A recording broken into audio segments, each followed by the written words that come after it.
नमस्कार. @इनसाइड श्रावस्तीमध्ये मी विशाल आपलं पुन्हा एकदा स्वागत करतो. आजचा हा आपला दुसरा भाग आहे आणि या दुसऱ्या भागामध्ये आपल्यासोबत आहेत एक खास पाहुणे. खास यासाठी कारण काही व्यक्ती अशा असतात की जेव्हा आपण त्यांना भेटतो त्या प्रत्येक भेटीमध्ये ते नव्याने उलगडत जातात आणि असंच व्यक्तिमत्व आज आपल्यासोबत आहे. मी फार वेळ आपला घेणार नाही, मी थेट त्यांच्याकडे जातो. मी आपली ओळख करून देतो त्यांच्याशी. त्यांचं नाव आहे श्री आशुतोष राम आपटे. सर नमस्कार. सर्वप्रथम तुमचं आमच्या या पॉडकास्टमध्ये मी स्वागत करतो. मला अगदी सुरुवातीला तुमची ओळख करून देताना कोणतं विशेषण तुम्हाला लावायचं हा प्रश्न खरं तर मला पडला होता. कारण अभिनय, दिग्दर्शन, लेखन, कविता, शिवाय आपण नाटकाची स्क्रिप्ट आपण लिहिता, असे बरेच पैलू आहेत तुमचे. तर हे मला पहिला प्रश्न हाच आहे की हे सगळं कसं काय त्याचं काय विशेषण लावायला पाहिजे? मला येत नाही ते विशेषण. गाणं मला अजिबात येत नाही. म्हणजे मी किती प्रयत्न केला तरी मला गाणं अजिबात येत नाही. त्यामुळे गाणं न येणार आहे एवढं विशेषण सोपं आहे की. आणि म्हणजे ठीक आहे, म्हणजे कसं असतं की विशेष काही गोष्ट नसते, सगळ्यांना सगळं येत असतं साधारणतः. म्हणजे मला असं वाटतं की ज्याला डोळे आहेत त्यांना चित्र काढता येतं किंवा त्याला चित्र समजतं. मुळात हात आहेत, डोळे आहेत, असं आणता अगदीच काय मी म्हणजे काही म्हणजे अंध लोक होते की त्यांचं जजिंगसाठी मला बोलवलं होतं.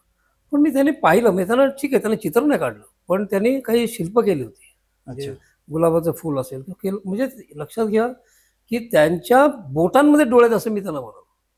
म्हणजे असं काही नाही की त्यांना म्हणजे त्यांना जाणीव आहे ना, फॉर्मची जाणीव आहे, आकाराची जाणीव आहे. रंग त्यांना दिसत नसेल कदाचित, पण आपल्याविषयी काही संवेदना वेगळ्या असतील. तसं ज्या मुळे आपल्या संवेदना आहेत प्रत्येकाला, म्हणजे आता साधारणतः काय काय असतात की त्वचा आहे, म्हणजे आपल्याला स्पर्श कळतो, दिसतं, कानाने ऐकू येतं, ओठ आपण चव घेतो वगैरे वगैरे, वास घेतो नाकाने. या सगळ्याच्या कला नाही तरी काही ना काहीतरी आहेत ना. अत्तर बनवणे पण एक प्रकार आहे, तसं आहे. आता त्या अशा खूप प्रकारे काही काही पडू शकतात साधारणतः. स्पर्शाच्या बाबतीत चित्रकलेमध्ये स्पर्श आणि दृष्टी ह्या दोन्ही गोष्टी येतात. पण टेक्स्चर येतं ना, जेव्हा टेक्स्चर म्हणजे त्याचा पोत येतो. एखादं कापड असेल ते हा माझ्या अंगावर घातलेलं कापड आहे, ते पोर्ट्रेट करताना हे वेगळं दिसेल ना, सिल्क घातलं तर वेगळं दिसेल. मग तो जो पोत आहे ते काय झालं, ते स्पर्शाचा भाग आहे. किंवा दुसरं स्पर्शातून आणि जाणवलं की गरम आहे, थंड आहे, हे पण आपल्याला जाणू शकतो. तसं पण आपलं चित्र पाहताना तो फील आणू शकतो ना. ह्या ज्याच्याकडे ज्यांच्याकडे संवेदना आहेत आणि ते ज्याला व्यक्त करायला येतं कमी आणि जास्त प्रमाणात, तो प्रत्येक जण त्या बाबतीमध्ये कलाकार आहे. आता काही गोष्टी अशा असतात की उदाहरणार्थ समजा भाषाच माहीत नसेल, तर मराठी भाषा मला माहीत नाही किंवा कुठली तरी भाषा माहीत नाही, तर मराठी भाषा माहिती तर मराठीत मी कविता लिहू शकतो. पण भाषाच माहीत नसेल तर कसं येणार? मग ती भाषा अवगत करायला लागते. तसंच त्या कलेची एक भाषा असते. जशी आपली भाषा मातृभाषावरती झाली, त्या कलेची म्हणजे चित्राची भाषा शब्द नाही आहेत. मग ती भाषा का असेल, रंग, रेषा किंवा पोत दाखवणे, ती तशी भाषा तुम्हाला अवगत करावी लागते. आणि तुम्ही जर का त्याच्यात रुळला तर भाषा कशी शिकतो माणूस? भाषा शिकायला काय की तेव्हा तुम्ही त्या परिसरात वाढता, त्याच्याबरोबर राहता, ते रोज ते शब्द ऐकता, साधे शब्दांची भाषा जरी घेतली तर ती भाषा आपल्याला येते. नाही तर भाषा शिकणं खूप अवघड होतं. म्हणजे उदाहरण समजा आता आपण इंग्लंडमध्ये जन्मलेला कुठलाही लहान मुलगा, इंग्लंडमध्ये ती भाषा तिथे आहे, त्याला इंग्लिश बोलणं सोपं आहे ना. मग तिथला अगदी 8वी नापास असलेला असेल किंवा नाही अशिक्षित असेल तरी त्याला इंग्लिश आपल्यापेक्षा चांगलं येईल, कारण तो त्या वातावरणात वाढलाय. आपल्याला मराठी येतं कारण आपण त्या वातावरणात वाढलोय, त्याच्यात काही. पण आपल्याला इंग्रजी शिकताना आपण काय प्रश्न, आपण काय, तेच नेहमी कलेमधली पण चूक आहे. म्हणून मुद्दाम सांगतो मी, कसं असतं की आपल्याला इंग्लिश शिकवताना आधी ते मराठीत शिकवतात. मग बाबा असं समजा उदाहरणार्थ टेबल, मग टेबलला बाबा हा शब्द आहे, किंवा जेवणाला बाबा हा शब्द, असं आपण त्याचं मराठी भाषांतर करून शिकतो. आणि ती आपली चूक आहे भाषा शिकताना.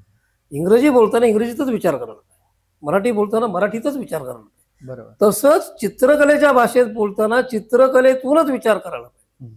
ते ज्याला जमतं की त्याला सोपं जातं. नाहीतर मग काय होतं, आपण चित्र आणि रेखाचित्र ह्याच्यात फरक. रेखाचित्र म्हणजे उदाहरण एखादी समजा कविता आहे, कवितेला अनुषंगून मी चित्र काढतो, तेव्हा ते रेखाचित्र आहे. त्याच्यात ती कविता महत्वाची, ते काढू नये असं नाही, त्याच्यामध्ये ती कविता महत्वाची, कवितेवर ते चित्र अवलंबून आहे.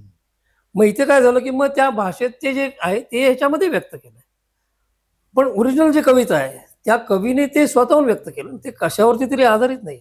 कवितेच्या बाबतीमध्ये पण समजा आता काहीतरी लिज्जत पापड आहे किंवा काहीतरी प्रॉडक्ट आहे, श्रावस्ती प्रॉडक्ट आहे समजा तुमचं, तर श्रावस्तीवरती मी काहीतरी लिहितोय आणि बाबा हे असं प्रॉडक्ट आहे त्याच्यासाठी मला ते कॉपी रायटिंग. मग इथे ते प्रॉडक्ट ते म्हणजे ती जाहिरात कलेतलं कॉपी रायटिंग येते. हम्म. आता कॉपी रायटिंग कवितेसारखी असू शकते. मंगेश पाडगावकर सारख्यांनी पण म्हणजे एवढ्या मोठ्या कवीने सुद्धा लिज्जत पापडकेसाठी लिहिलंय असं कॉपी रायटिंग येते. खूप जण काय काय लिहिलेलं आहे. पण ती कॉपी रायटिंग असणं आणि कविता मूळ असणं, तसंच मूळ चित्र असणं आणि कशावर तरी अवलंबून असणं, हम्म. दोन्ही वाईट नाही आहे. पण मूळ चित्र पाहिजे असेल तर चित्राच्या भाषेतून चित्र व्यक्त करता आलं. हो. गाणं जेव्हा गाईल, जे मला नाही आहे दुर्दैवाने, तर ते गाण्याच्या भाषेतून तुम्हाला गाणं व्यक्त करता आलं. म्हणजे त्याला सूर ताल जे काय ते त्याच्यातूनच आलं पाहिजे ना ते. बरोबर. तसं समजा आता लिखाणाची भाषा, लिखाण आहे, कविता आहे, तर कविता म्हणजे काय, दोन शब्दाच्या मध्ये काय काय दाखवायचं मला, असे काय तो भले शब्दातून येतो, तो मला व्यक्त करता आला पाहिजे. बरोबर. हे ज्याला जमतं बस एवढंच आहे. त्यामुळे प्रत्येक जण कलाकार आहे. कुठल्याही कलेला पहिली गोष्ट म्हणजे ती कला आहे ना, त्याला पहिले शरण जायला पाहिजे. आपला बाजू नाही, मला ती कला समजून येते त्याच्यात गेलं पाहिजे ना. हम्म. मला जर इटालियन काहीतरी फूड जेवण जेवायचं आहे किंवा मला मालवणी जेवण जेवायचं आहे, तर मला माझ्या पद्धतीने मालवणी पाहिजे असं नाही म्हणता येत ना. पण मला पण हे सगळ्यांना शक्य आहे का? म्हणजे कसं आहे, शक्य आहे ना.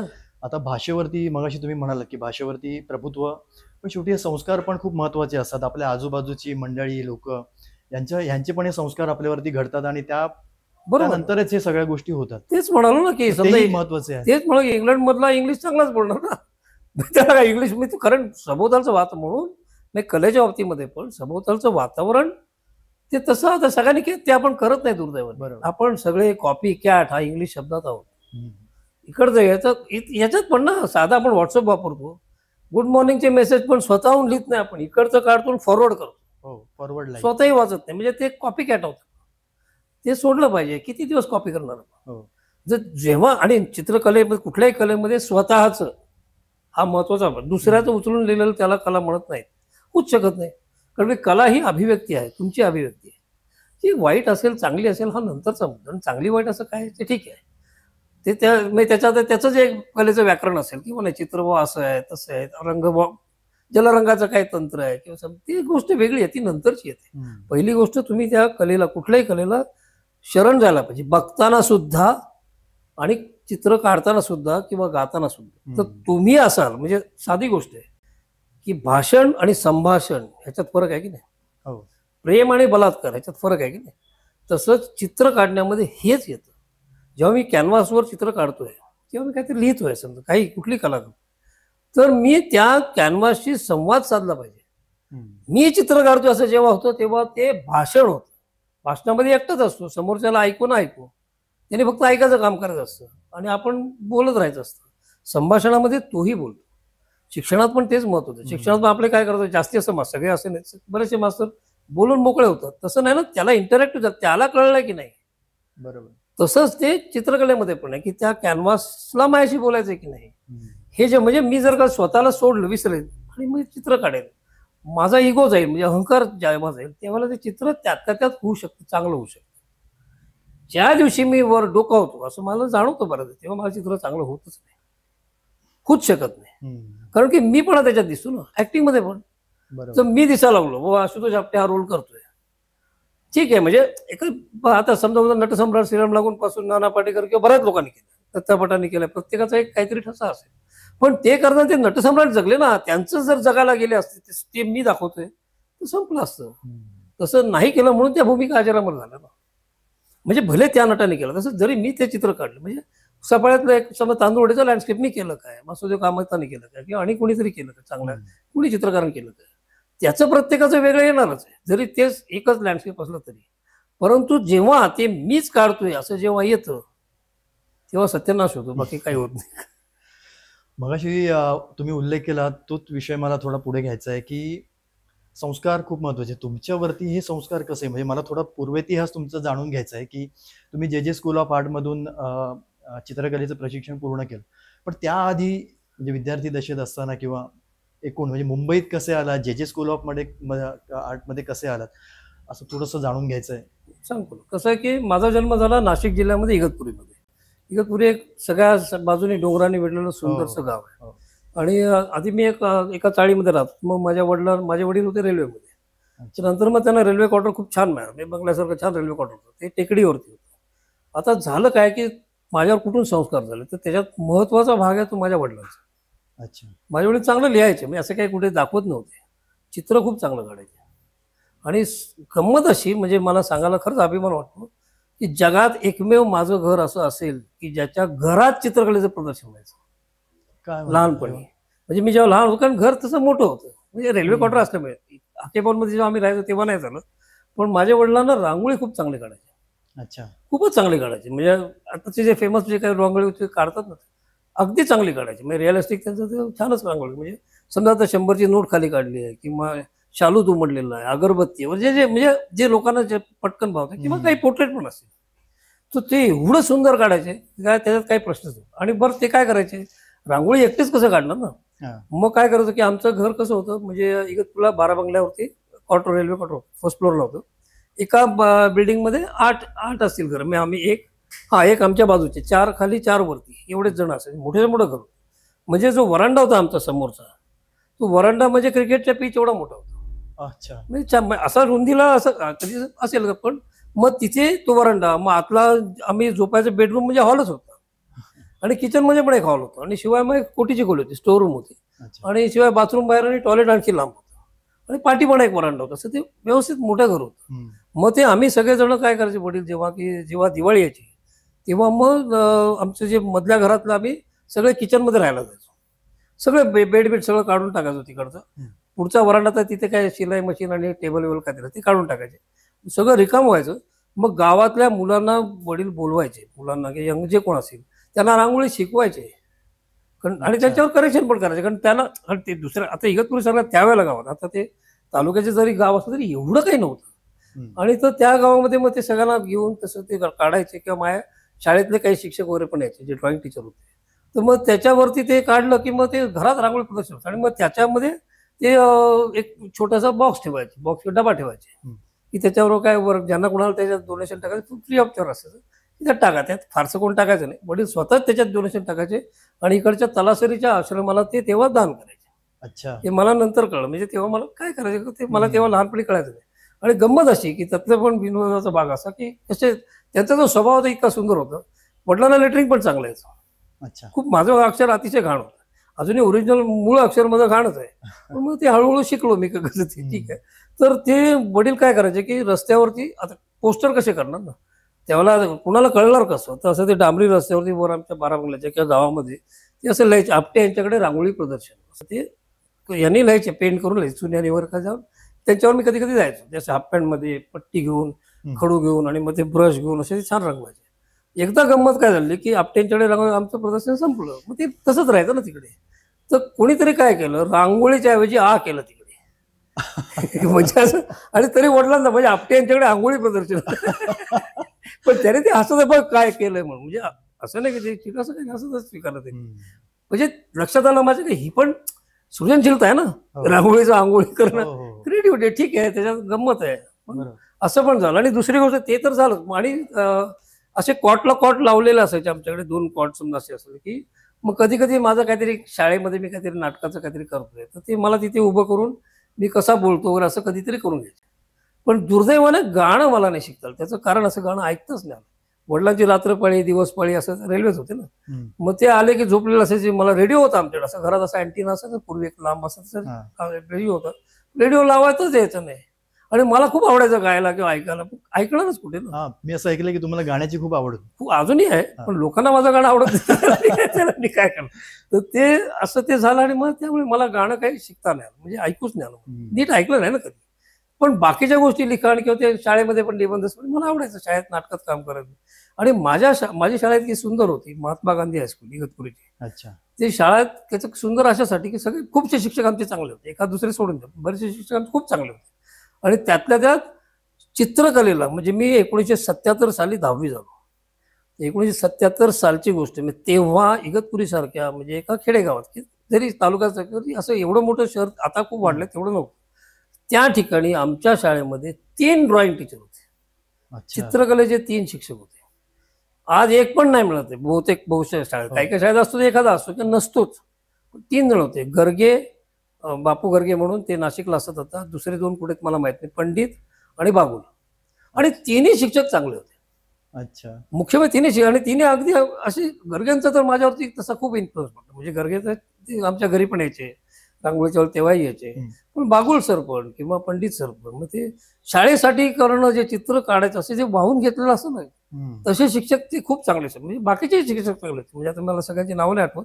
सगळेच चांगले, संस्कृतचे असो इंग्लिशचे असो खूप सगळे चांगलेच आहेत. पण हे 3 शिक्षक विशेषतः 3 शिक्षकांची नावं मला आज पण माहिती आहे. त्याने सगळं आठवतं त्यांचं. पण त्याच्यामुळे त्याने मला काही फार इंटरमिजिएट ड्रॉइंग बसलो मी, पण ते सी ग्रेड मिळालं. असं काय फार मार्क मिळालं की असं काही झालं नाही. आणि मुख्य दुसरी गोष्ट वडिलांनी मला काय सवय लावली की जेव्हा इगतपुरीमध्ये कधी कधी रांगोळी स्पर्धा किंवा चित्रकला स्पर्धा व्हायची, आता साहजिकच वडिलांनाच बोलायचे ते परीक्षक म्हणून. आणि परीक्षक वडील असले की मला एकदाही बक्षीस मिळायचं नाही. मला जाम राग यायचा ते की मला बक्षीस का नाही मिळालं. मला मग दादाला सांगितलं मला असं इथे काय झाड व्हॉलेट असतं बरोबर नाही काढलं ते असं कारण. पण मला आज कळतं की बरं झालं, नाही तर माझा बाप परीक्षक आहे आणि मला प्राईज मिळतं हे माझ्या संस्कार कधीच झाले नाही. म्हणून हे मला आज खरंच बरं वाटतं. पण दुसरे संस्कार चांगले झाले ते म्हणजे मला मराठी शाळेतच टाकलं. माझ्या आजूबाजूच्या काही जणांना तेव्हा कॉन्व्हेंट स्कूल होतं आमच्याकडे, कॉन्व्हेंट स्कूलला गेलो तर मला असं वाटतं यार भाऊ माझे मित्र इंग्लिश शाळेत जातात आणि मी आपला मराठीत जातो. पण आज मला खरंच बरं वाटतं की मराठी शाळेतच शिकतो. इंग्रजीचं काय फार मोठी गोष्ट नाही, भाषा आहे ती, कुठली भाषा असू दे. पण म्हणजे इंग्लिश आम्हाला पण 5वी पासून इंग्लिश होतं ते ठीक आहे, तर शिकायला लागलो इंग्लिश. पण ते महत्वाचं. आणि दुसरी गोष्ट कुठलंही शिक्षण म्हणजे आता जेव्हा मी शिक्षणात पण होतो की हे मातृभाषेत होणंच गरजेचं. कुठली मातृभाषा असू दे, घरात जे बोलली जाते ती भाषा मातृभाषा. म्हणजे जे तुम्ही हिंदीत शिकता तर हिंदीमध्ये शिकलं पाहिजे, मराठीत शिकतं तर मराठीत शिकलं पाहिजे. कारण त्याच्यामुळे तुमच्यावर नीट ते जे संकल्पना असतात शिक्षणाच्या त्या नीट समजू शकतात, घरात पण बोलल्या जातात. त्यामुळे ते फार इंग्रजी फार मोठी गोष्ट नाही आहे. जे कुठली भाषा फार मोठी ती कुठली भाषा बोलता येते त्याच्यात काय विशेष आहे ना. तेच म्हटलं की इंग्लंडचा जर का गुराखी पण इंग्लिश बोलू शकतो तर आपल्याला बोलायला काय एवढा अवघड. त्याच्यामुळे ते महत्त्वाचं नाही. तर हे चांगले संस्कार झाले आणि माझ्या शिक्षकांचे ते झाले. म्हणून तिथे आणि शाळेत म्हणजे नाटक बिटक करणं ह्याच्यात पण इंटरेस्टिंग होते. पण शाळा छान होती म्हणून पण आम्हाला ते सगळ्याच गोष्टी मिळाल्या. फक्त शाळेचा रोल खूप महत्वाचा होता याच्यामध्ये. शाळेचा, घरचा, माझ्या आजूबाजूच्या सगळे मित्र मंडळी जे कोण होते ते पण इथे रांगोळी काढायला, चित्र काढायला यायचे. जे जे मध्ये कधी आलात कसं? जे जे मध्ये दुर्दैव असं झालं की माझे वडील जरी चित्रकार होते स्वतः, ज्याच्यातले पण कोणी कोणी त्यांच्या ओळखीचे होते, संघवी म्हणून कोणीतरी होते त्यांच्या ओळखीचे होते, ते मला सांगायचे. आणि मला बोलले पण की अरे कमर्शियल आर्टिस्ट, त्यांना कमर्शियल आर्ट जास्त माहिती होतं. कमर्शियल आर्टिस्ट आता मी नाहीच शिकलो कमर्शियल आर्टिस्ट झालं की मरण नसेल असं मला बोललेलं पण आठवतं. आणि घरात स्वतः चित्र काढायचे, मला पण काढायचं होतं ना मी. परंतु त्यांना ते रेल्वे ते इंजिनियरच्या सारखे होते. इंजिनियर म्हणजे आता तो पॉलिटेक्निकल किंवा इंजिनियर होतो तो त्यांच्या पोस्टला होता. ट्रेन एक्झामिनर होते. ट्रेन एक्झामिनर TCR रेल्वेचे सगळे ते डबे त्याचं मेकॅनिकल जे पार्ट बघतात ते. अच्छा. तसे ते ट्रेन एक्झामिनर त्यामुळे तर त्यांना किंवा आईला पण किंवा माहित नाही, म्हणजे सगळ्यांना असं वाटलं की नाही. आणि माझा एक मावस भाऊ इगतपुरीतलाच तो सोलापूरला राहिला आणि मग तो इंजिनियर झाला, मोठा भाऊ. मग हा पण इंजिनियर व्हायला पाहिजे म्हणून माझ्या आईने आणि वडिलांनी शेवटी मला मग 11वी-12वी टेक्निकलला सोलापूरला पाठवलं. मला जायचं होतं की मला माहिती नव्हतं ना, 10वी झालं आपलं किती असे अक्कल, म्हणजे चित्रकलेत जायचं एवढं मला माहिती. पण ते काय करू शकत नव्हतं कारण पैसे कुठून आणणार आणि काहीच माहीत नव्हतं जग खेड्यापेक्षा. तर मग मी ठीक आहे. पण सोलापूरला झाल्याचा फायदा असा झाला मला की सोलापूरला ना मी तेव्हा संघाची शाखा भरायची, राष्ट्रीय स्वयंसेवक संघाची. त्या शाखेत झालो. मग ड्रिलांचा मग इगतपुरी पण थोडासा जातो. मग तिकडे जाताना त्या शाखेमध्ये जेतले आर्किटेक्ट शिकलेले प्रचारक होते, उदय जोगळेकर म्हणून, तात्या म्हणतो आम्ही त्यांना. पण त्या म्हणजे ते स्वतः आर्किटेक्ट होते. मग मी 11वी-12वी टेक्निकल नव्हतो तर ते संघाच्या कार्यालयात जायचो मी. ते आणि भाषणबाजी करणे, बोलणे तर मला हौस होतीच ना. त्याच्यामुळे त्यामुळे मी तसा लाडका होतो सगळ्यांचा. शाळेत पण तिथे काय शाळेत पण आधी पण मॉनिटर होतो, मग पुढे पण काहीतरी, त्यामुळे ठीक होतं. तर त्यांच्याकडून मला मग जेचं थोडंसं माहीत झालं. वडिलांना पण माहीत होतं, एक तर थोडंसं माहीत झालं. आणि ते मला पर्स्पेक्टिव्ह शिकवायचे, म्हणजे ते आर्किटेक्ट होतं ना, 2 पॉईंट पर्स्पेक्टिव्ह बिल्डिंग कशा काढायचं. मग मी ते 11वी-12वी सोडून माझ्या सगळ्या वयांवर त्या बिल्डिंगच काढून ठेवायचं. मला जाम आवडत. आणि त्यांचं खरंच ज्ञान होतं, ऍक्च्युली आर्किटेक्ट होते, ते शिकलेच होते. आणि त्यामुळे ते पण ते संघाचे फुल टाईम प्रचारक झाले, त्याच्यातून तिकडे लागले. ते असं तिकडे ते शिकवतो. आणि 11वी-12वी टेक्निकलला पण ड्रॉइंग होतच ना मला, मग ते मला खूप आवडायचं. ड्रॉइंग पण मला आवडायचं. आणि आपण माझं नाईला होतं 12वी करायचं मला. पण मी एक लक्षात घेतलं की त्याच वेळेला माझा प्रवेश झाला NCC मध्ये. अच्छा. NCC मला लहानपणी पण म्हणजे असं आवडायचं, लहानपणी स्काउटमध्ये होतो, असं मला मिलिटरी आणि खूप आवडतं. मग मला खरं तर मिलिटरीत जायचं. अच्छा. NCC माझे ते मेजर खूप चांगले होते, त्यांचं नाव मला आठवत नाही, कोणते होते, इतके मस्त होते. आणि मला ते असं मी ताट चालायचो ना, असं ते आजही असाच चालतो ना मिलिटरी. तर त्याच्यामुळे असं, आणि मला ते आवाज मोठ्याने ऑर्डर द्यायचं, तर ते मला खूप आवडायचं. आणि मला असं वाटायचं की नाही मला मिलिटरीत जायचं. मला म्हणजे खरं तर मला जायचं होतं नॅशनल डिफेन्स अकॅडमीमध्ये. अच्छा, मी एनडीए. ते प्रयत्न पण केले एनडीए मध्ये जायचं जायचं तर सेकंड लेफ्टनंटच व्हायचं असं काय माहिती माझ्या डोक्यात तेवढंच होतं म्हणजे. मग मी 12वीला काय केलं, 50 मार्काचा अभ्यास केला आणि 43% मार्क मिळवले. ठरवूनच केलं होतं. ठरवूनच गेलं की नाहीच मला चांगले मार्क मिळवले. 43% मार्क मिळवले आणि आमच्याकडे टेक्निकल होतं, हम्म. त्याच्यामुळे 40%ला पासिंग होतं, म्हणजे 35% मिळून चाललं नसतं. म्हणून मी 50%चा अभ्यास जास्त केलाच नाही. आदल्या दिवशी अभ्यास करून तेवढंच जाऊन लिहायचं, त्याच्यावर लिहायचंच नाही पेपर. मग त्याच्यामुळे काय झालं, आता 43%ला कोण ऍडमिशन देणार माझा नाईलाज झाला. पण माझा मूर्खपणा काय होता की इंडियाला पण मार्क पकडले असते ना, ते काय मला माहित नव्हतं. पण इंडियाचा फॉर्म मला काय मिळाला नाही, म्हणजे फॉर्म म्हणजे 27,500 रुपये पाहिजे होते, ते माझ्याकडे नव्हते. दादांना पण सांगितलं, अर्थात तू फॉर्म भरून ते परीक्षा देऊन इतकं काही सोपं नाही ते इंडिया, म्हणजे असं ते त्याच्यात पण बरंच आहे ना सगळं. तुमचं फिजिकल फिटनेसचा मला प्रॉब्लेम नव्हता, पण बाकीच्या पण गोष्टी असतात ना, इंटेलेक्च्युअल पण ते ठीक आहे. पण त्या एनसीसीच्या मध्ये कसं आलं, एक माझ्यामध्ये एक चांगला कॉन्फिडन्स आला संघामुळे आणि एनसीसीमुळे दोन्हीमुळे. संघात पण कारण मी मुख्य शिक्षक होतो, अख्ख्या सोलापूरच्या अर्ध्या भागात, अर्धा का 1/4 शहराचा तरी मुख्य शिक्षक होतो. ते लोकांकडे फिरायचो, काही कन्नड होते, काही मराठी होते, प्रत्येकाच्या घरी जातो. चहा बिया तिकडेच जास्त प्यायलो, कोणाच्या घरी गेल्यावर चहा तर काय करणार ना, असं खूप जणांकडे जातो मी. 11वी-12वीला असून सुद्धा मी माझा संपर्क चांगला वाढला, त्याच्यामुळे लोकांमध्ये जायचं, बोलायचं, बिंदास भाषण. आणि तेव्हा माझी स्मरणशक्ती काय माहिती बऱ्यापैकी चांगली होती. म्हणजे समजा आता कोण काय बोललं भाषण, आता आपण कसं बोललोय, तो शब्द दुसऱ्याशी मी लिहू शकायचो. अच्छा, ते खूप चांगलं. म्हणून तुम्हाला त्याचा पुढे उपयोग, म्हणून तो परीक्षेत मी आरामात मार्क मिळवले ना, की तेवढाच अभ्यास कर, तेवढंच मिळवायचे, बाकीचं मला माहित नव्हतं. आता तेवढी म्हणजे आता माहित नाही, असं वापरच करतं, अजूनही लक्षात राहतं, पण तेवढा वापर नाही करत. तर मग अशा पद्धतीने ते सगळं झालं. आणि एनसीसी मध्ये काय झालं की एकदा आमची परेड चालली होती आणि एक आमचे जे मेजर होते, मला ते खूप आवडायचे, मस्त सांगायचं, मला आवडायचंच मिलिटरी ना. तर त्यांनी मला असं बोललं, तू इथं राव, असं मला बोललं.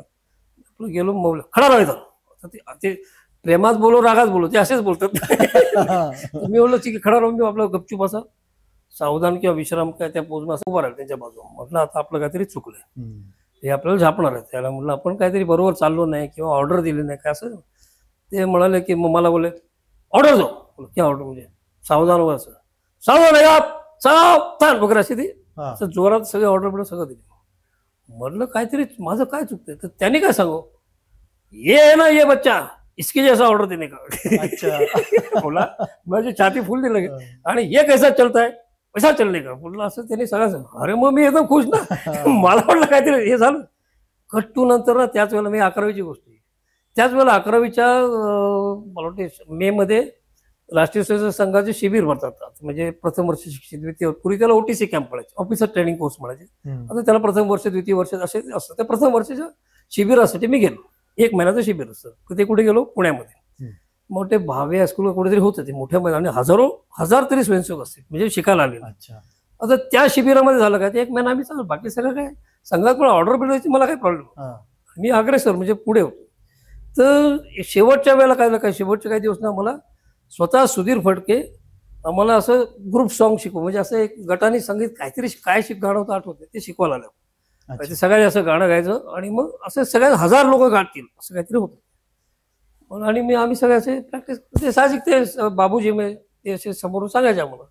सुधीर फडकेच होता त्यांना, मी समोर उभा होतो, त्यांनी मला बोललं तू इकडे आणि बाजूला उभं केलं. मी छाती बोलून उभं राहिलो, कारण मला माहिती मेजरनी मला उभं केलं म्हणजे आता लोकांना सांगणार ह्याच्यासारखं गायचं असं मला एक असं आणखी एक 10-12 लोकांना त्यांनी एवढ्या सगळ्यातून कसं काढलं, बाजूला बोललो तुम्ही गाऊ नका, बाकीचे गाव बोलले. म्हणजे त्याने आणि मी किती प्रयत्न केला गाणं शिकायचं, मला कधीच जमलं नाही, ऐकलंच नाही ना कधी. म्हणजे खूप प्रयत्न केले. आता कौशल्य इनामदार सारखा मला चांगला कितीतरी, किंवा माझा राम नेने आहे जो राम मराठीचा पट्टी शिष्य आहे तो होता, खूप जण होते. पण मी गाण्याची हाऊस माझी स्टेजवरती पूर्ण केली. म्हणजे आपलं मुंबई विद्यापीठातर्फे आम्ही औरंगाबादला इंटर युनिव्हर्सिटी काहीतरी फेस्टिवल होतं मोठं, भाषण विषण घालायला मी जात होतो. नाटकाचं सेट बीट ते आम्ही प्राईज मारलं, ग्रुप सॉन्ग त्याच्यामध्ये होतं. असं नाही, त्याच्यामध्ये राम मराठेंचा मुलगा संजय मराठे पेटी वाजून मिल्के चलो असं तो गाणं आम्हाला शिकवत होतं. मी म्हटलं मी गाणार म्हणजे गाणार. मग मी असं, राम नेने माझ्याबरोबर, राम नेने म्हणजे खूप चांगला गायक आहे, म्हणजे तो राम मराठेचा पट्टी शिष्य, पांढरी चार असा काहीतरीचा आवाज असेल, चांगलाच गातो, प्रश्नच नाही.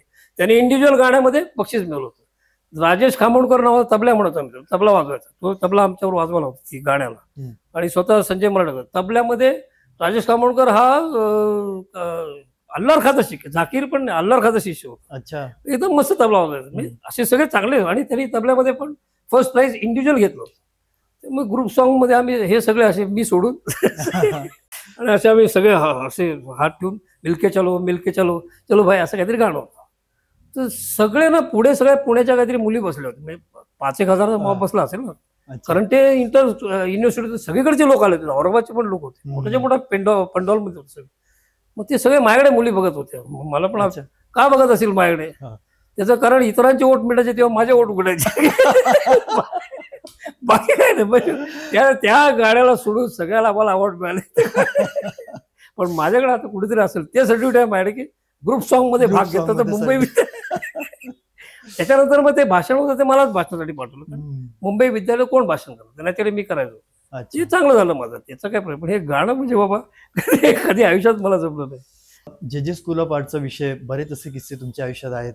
हा असं होतं, जे सांगताना हा. हे मिलिटरीत नाही मिळालं मला. मग नाहीतरी मग माझी आई आली, मग म्हणून मग मला चित्रकला मंदिरला करणार कुठे ना, जेजेला मला घ्यायची ऍडमिशन. हा. नाही तर मला जे करायचं. पण त्यावर मला टेल्कोचा हे पण आला होता, म्हणजे ऍप्लिकेशन टेल्कोचा फॉर्म मी भरायला लावला असेल. टेल्को कंपनी टाटाची काहीतरी आहे ना, हो. त्यांचं अप्रेंटिसशिपचा पण मला पत्र आलं होतं हा. की ते अप्रेंटिसशिपला या म्हणून. नशीब मी एकटाच घरात होतो, मी ते पत्र बदलं फाडून फेकून दिलं. नाहीतर मला ते मेलो असो ना, मी तिकडेच जायला लागलं असं मला. तुम्ही नोकरी केलीच नाही? नाही केली ना, म्हणजे अप्रेंटिसशिप म्हणजे 11वी-12वी नंतर मला अप्रेंटिसशिपचं, माझे काका होते ठाणा सायन्स कॉलेजला प्रिन्सिपल. अच्छा. मग त्यांना पण कसं मिळलं ना, त्यांनी पण पॉलिटिकलला तिकडे ऍडमिशन मिळेल का? 43% कोण ऍडमिशन देणार 12वी? 10वीला 65% होते. त्या जीवावर पण नशीब मला तिथे पण नाही मिळालं ऍडमिशन. मग मला खूप उशीर झाला, 1 महिना होऊन गेला. मग शेवटी माझी आई वैतागली, मग आई जेजेत गेली स्वतःच.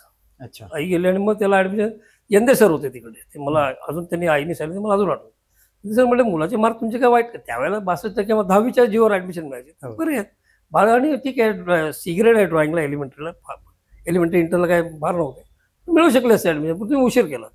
मग त्यांनी सांगितलं चित्रकला मंदिरला. आता ती कॉलेज राहिलं, फाउंडेशनचं कॉलेज होतं. हम्म. तिथे पण नाबर सर चांगले होते, नाबर आणि बादेकर म्हणून पण मला शिकवायला होते तिकडे, ते छान सर होते तिकडे. मग तिथे गेलो, मग फाउंडेशन केलं मी. अच्छा. मग फाउंडेशन मला करावं लागलं. की कला क्षेत्रामध्ये आहात, आणि कला क्षेत्रामधले ज्युनियर असो किंवा सिनियर असो, असे बरेचसे कलावंत आहेत. मग ते अभिनेते असतील किंवा नेते असतील किंवा कला क्षेत्रातले दिग्गज असतील, अशांशी आपली खूप चांगली मैत्री आहे, अशी जिव्हाळ्याचे संबंध आहेत, म्हणजे एवढे चांगले ऋणबंध आहेत. एक उदाहरण म्हणून सांगायचं झालं तर आपण 2014ला इथे सफाळ्यामध्ये इंद्रधनु कला महोत्सव केला. बरोबर. तेव्हा आम्ही आपल्याला भेटायला आलो होतो, आणि तुमचं खूप सहकार्य तेव्हा मिळालं. तुम्ही सांगितलं होतं की आपण चित्रकार आपल्या वासुदेव कामतसर यांना आपण मी बोलवतो. आम्ही उडालोच होतो की इतके मोठे चित्रकार, आणि एका शब्दावरती तुम्ही त्यांना आधी विचारलं नाही, तुम्ही म्हणजे की ते येणार, मी बोलवतो त्यांना. म्हणजे इतके तुमचे अशांशी असे ऋणानुबंध आहेत, संबंध आहेत, म्हणजे हे कसं काय? ते काय फार मोठी गोष्ट नाही, ते काय माझं कर्तृत्व काही नाही त्याच्यामध्ये खरं म्हणजे. ते त्या क्षेत्रात आपण वावरतो, तर ते आता वासुदेव कामत मला सिनियर आहे, थोडेसे सिनियर. त्यामुळे त्या क्षेत्रात वावरतो, तर सिनियर्स असतात त्यांची ओळख होतेच ना, एकमेकांशी संबंध असतात. आणि किंवा कॉलेजमधले काय, अच्युत पालव, मी असताना तो कॉलेजला होताच. अच्युत पालव पण आपल्याकडे आलो, दोघांना यावर्षी पद्मश्री मिळाली, अच्युतला पण आणि वासुदेव कामतला. अच्युत पालव कसं की तो जेव्हा कॉलेजला होता, जेव्हा तो कमर्शियलला होता, मी पेंटिंगला होतो. पण माझा सगळ्यांशी संबंध होता, पेंटिंग कमर्शियलचा प्रश्न नव्हता. मी जीएस पण होतो ना जेजेत, आणि त्यांचं पण इलेक्शन लढवायचं, त्यामुळे ते माहित होतं मला.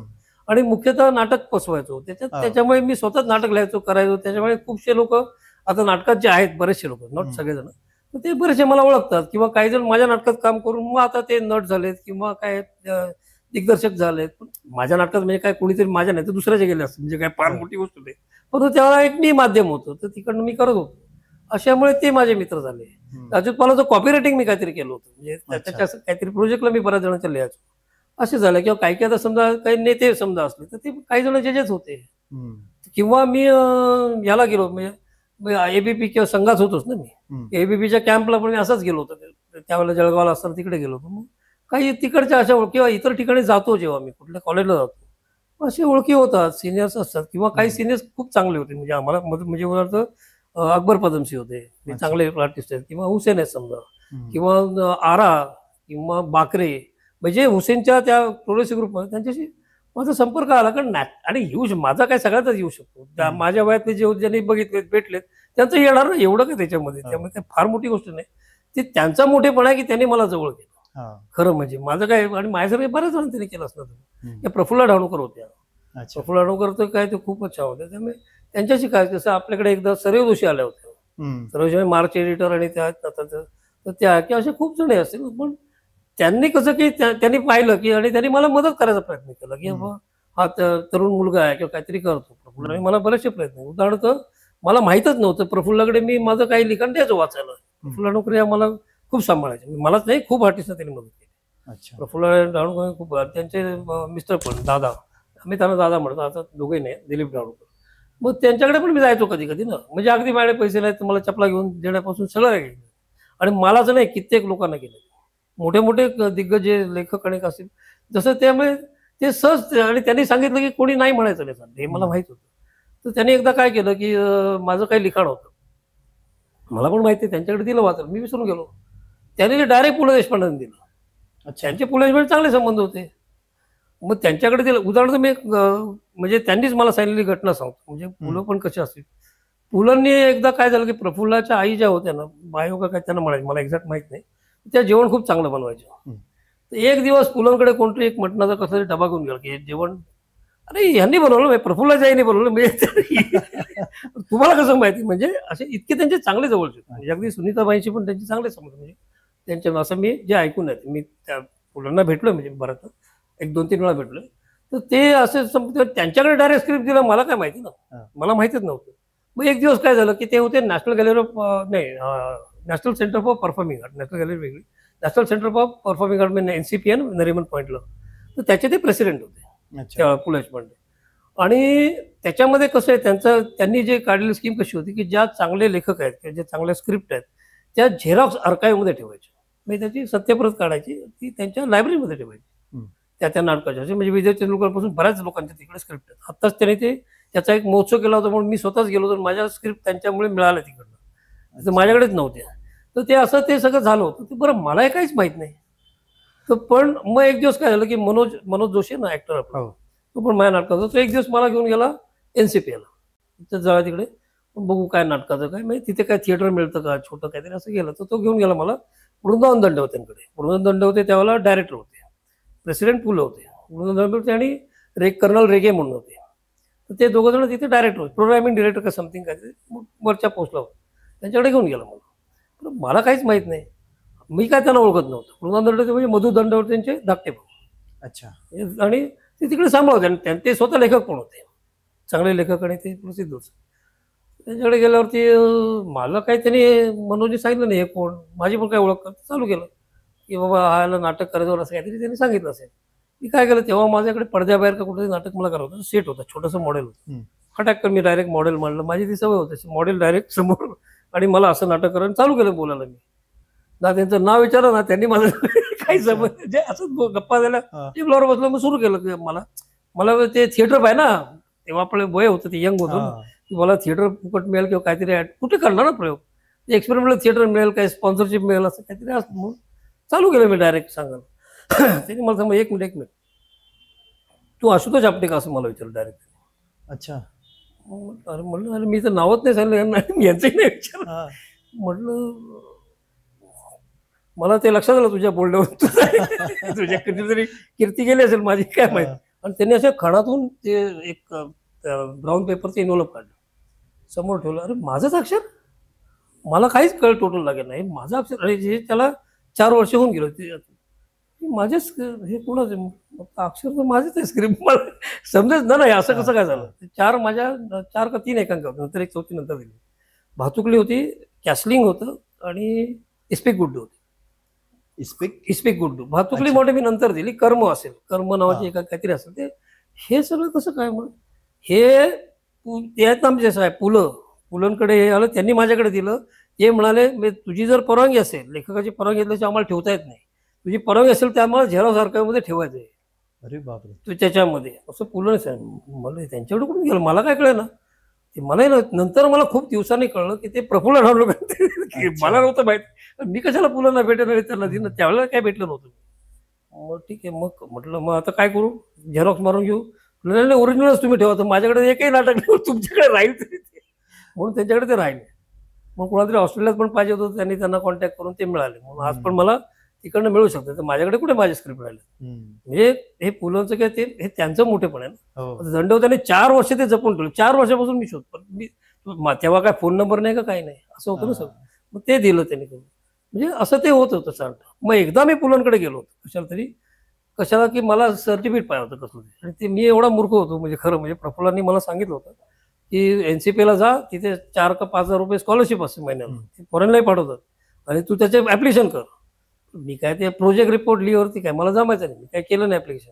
आणि ते शक्य होतं कारण पुणे देशपांडे तिकडे होते ना, पण मी त्या काय भानगडीत पडलो. पण ती ह्युमन रिसोर्सची 400 रुपयाची कुठेतरी स्कॉलरशिप होती, त्याच्यासाठी मी आणखी पण एकाकडे गेलो होतो. त्याच्याकडून मला काय चांगला अनुभव आला नाही. जेच होतं त्याचं नाव नाही सांगत मी. तर ते सोडून दिलं. तर मग मला म्हटलं यांचं सर्टिफिकेट लागेल ना कोणाचं तरी चांगलं, बुवा याला स्कॉलरशिप द्या किंवा काहीतरी पाहिजे ना. म्हटलं मग चला गेलो पुलंकडे मी डायरेक्ट. तर पुलंकडे गेलो आणि म्हणजे असं काय माझी ओळखबिळ काय नव्हती. भेटले मला पुलं. म्हटलं असं मी हे लिहित, पण मला माहित नाही की त्यांनी माझ्या स्क्रिप्ट वाचल्या होत्या. अच्छा. हे मला नंतर, हे सगळं नंतर कळलं ना. हे जेव्हा हा. नंतर कळलं, फक्त ते झेरॉक्स आर्काइव्हमध्ये हे पण मला माहित नसेल तेव्हा काय लक्षात नाही. गेलो मग त्यांनी म्हटलं की पण मी ठीक आहे मी सर्टिफिकेट लिहून देतो. मग ते तुम्ही असं करा, तुम्ही लिहून आणा, मी देतो सही करून. म्हणून मी कसं लिहीन माझ्याविषयी, असं ते बरेचच नाही ना. असं ते आम्ही गप्पा मारल्या व्यवस्थित. म्हणजे त्यांचा मोठेपणा असा की माझ्यासारखा एक साधासा काय असं मोठा नाही काहीच नव्हतं ना, पण अशा माणसाला ते सहज बोल, मला भीती नाही वाटली त्यांच्याकडे बोलतो. आपल्याला ते त्यांचा मोठेपण आहे. मी चहावर पाजला, मला विचारलं, गप्पा मारल्या, मी ते नाटकाचं माझं सगळं दिलं. ते म्हणाले तुमचं अक्षर खूप सुंदर आहे. अच्छा. ते म्हणाले मला का तुम्ही आवडता, कारण तुम्ही पण अष्टपैलू आहात. म्हणजे मी मूर्खच होतो असं बोलायला, असं जरा बोलत. आणि कसं की पण तुम्हाला सगळं येतं, तुम्ही काय काय करता, मी पण बरंच काय काय करतो, फक्त मला गाणं येत नाही आणि तुम्हाला चित्र नाही येत. काय पद्धत आहे. तर त्यांनी ते नंबर, ते म्हणजे किती माणूस असेल मोठा ना, नाही तर एखाद्याने मला आकडून दिलं असं काय झालं काय, असं नाही केलं त्यांनी. रमाकांत देशपांडे नाव पुरे होते माझ्या वेळेला, ते थोडे दिवस होते मग रिटायर झाले कमर्शियल असं. मस्त ते माझं छान स्वभाव होते खूपच. मी त्यांच्या घरी जायचो, मी पार्ल्यात राहायचे, त्यांच्याकडे बऱ्याच जायचो. ते मला ते असं माझ्या ससा आणि कासव कुठे ते नाटकात ते होते. ठीक आहे, मी परबांकडे गेलो की मला असं लिहून द्या. परबाने लिहून दिलं मला. परबांचे माझे चांगले ते जे डीन होते ना, ते मला ओळखत होते. त्यांनी मला लिहून दिलं की आशुतोष आपटे म्हणजे is a rare combination of writer artist, असं काहीतरी त्यांनी लिहून दिलं. मी डायरेक्टर समजा असं काहीतरी दिलं. हे सगळं करण्यातलं एक रेअर कॉम्बिनेशन त्यांनी काहीतरी दिलं. आणि मग मी घेऊन गेलो पोलाकडे ते वाचलं. हां ठीक आहे चांगलं, मी टाईप करायला त्यांनी म्हणजे मी याच्यात थोडा एक बदल करतो एक शब्दाचा. म्हटलं तुमची इच्छा, तुम्ही काय मी कसं सांगणार ना. त्यांनी काय बदल करावा, त्यांनी रेअरच्या ऐवजी युनिक केलं. आशुतोष आपटे ते युनिक कॉम्बिनेशन ऑफ, माझ्याकडे आहे ते सर्टिफिकेट. मला ती काय 400 रुपयाची स्कॉलरशिप मिळाली नाही, पण हे मुलांचं सर्टिफिकेट ह्याच्यापेक्षा काय पाहिजे ना. खूप मोठं. बऱ्याचदा कॅन्टीनलाच राहायचो, लक्ष्मण कॅन्टीन. माझा ऍड्रेसच तो होता, द्वारा लक्ष्मण कॅन्टीन, सर जयेश गुलाब, मुंबई 1. मुंबई 1ला डायरेक्ट साऊथ मुंबईत आपण मी राहत होतो. म्हणजे तसं पाहिलं तर असं त्या. आणि मग तो ऍड्रेस पुलंना जे पत्र काय तर त्याच्यावर तोच ऍड्रेस होता.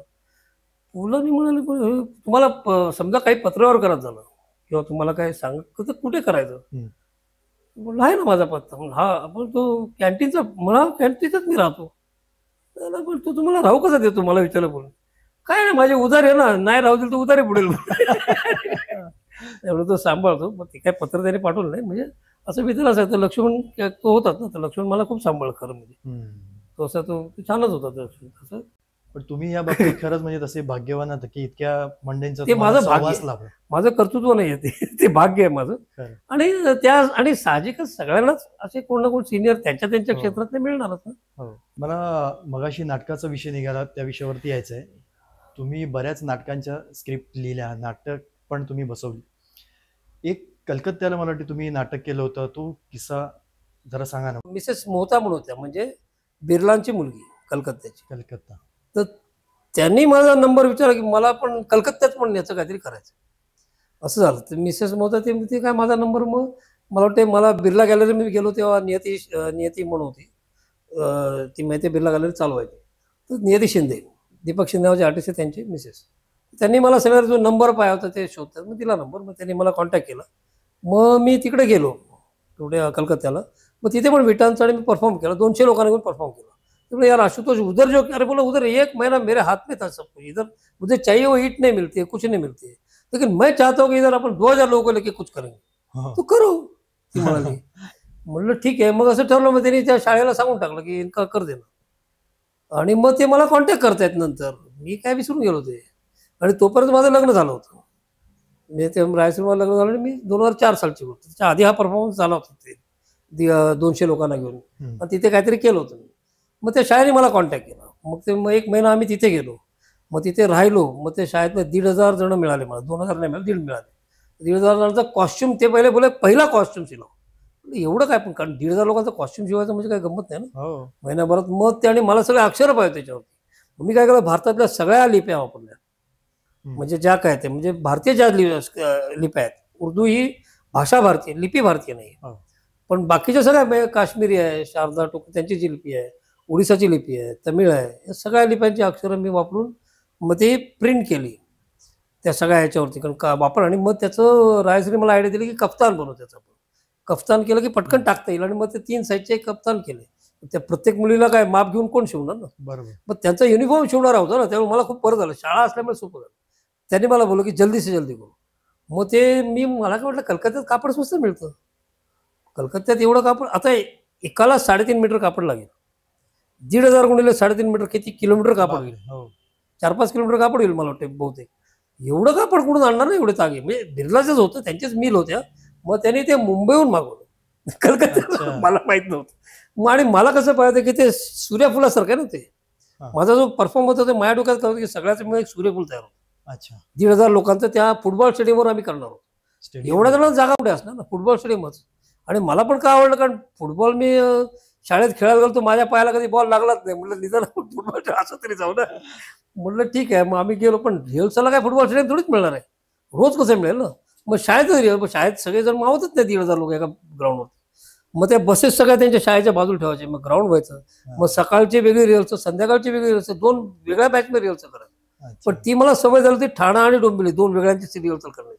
त्यामुळे त्याचा मला फायदा झाला. हम्म. आणि मला त्यांची भाषा येत नव्हती, बंगाली ना. हा. मग इंग्लिश माझं एवढं इंग्लिश असं तसं दिव्य आहे माझं इंग्लिश. मी त्यांना म्हणजे कळत होतं, पण एवढं काय ना. मग मी तिथे स्टेजवर जाऊन माईकवर मी बोललो ना, सगळे पिन ड्रॉप सायलेन्स व्हायचे.